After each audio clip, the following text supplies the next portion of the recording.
Hey, what's up everyone, Sar here. A lot of people know that I live a minimalistic lifestyle, but in this Sign of Life video, I'm going to share the reason why I refuse to identify as a minimalist.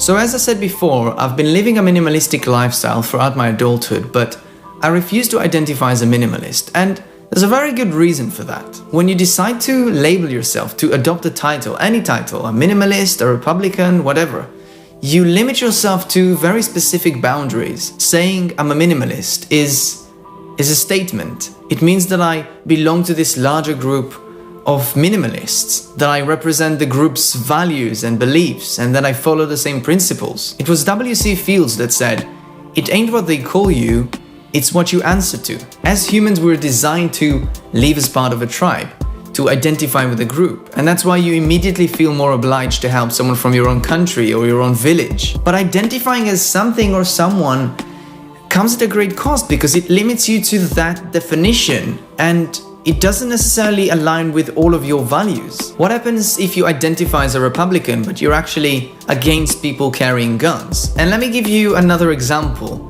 When I was a teenager, I had a good friend who loved metal music. And naturally, he identified as a metalhead. He grew his hair long, he wore black leather jackets and boots. And that all sounds good, apart from the fact that he didn't like having long hair or wearing leather jackets. You see, the same thing normally happens when you identify as a minimalist. You start living according to the group's rules and you follow specific traits and rituals. And that limits you to the stereotype. A lot of the people who become minimalists are people who were materialistic and obsessed with shopping.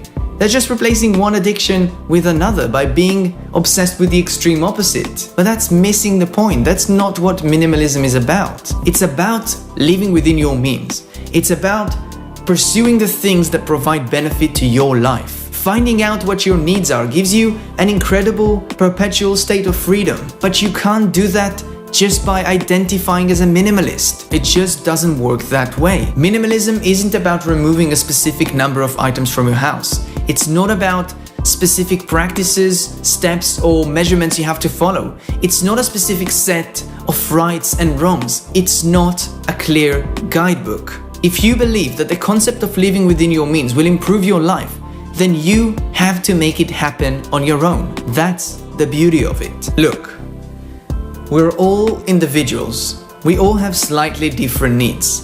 We are passionate about different things. You can find value in reading a book or playing video games, in which case decluttering books or video games is exactly the opposite of what you want to do. Let me make this simple by using and slightly altering an amazing quote. With a great definition comes great responsibility. When you identify with something, anything, you are responsible, you're obliged to live up to that definition. That's why for me, saying I'm a minimalist seems mostly limiting. But maybe, just maybe, the word minimal is a little bit off here. Maybe it's a little bit misleading. Maybe that's why some people are so occupied with decluttering or comparing themselves to others rather than living within their means. Perhaps it should be called something like meaningism. Then I'm pretty sure I would have identified as a meaningist. That's it for this Sign of Life video. I would love to hear what your thoughts are about labels and minimalism in general, so comment below. Support Sign of Life if you'd like to see more videos like this one, and don't forget, it's never too late to fulfill yourself.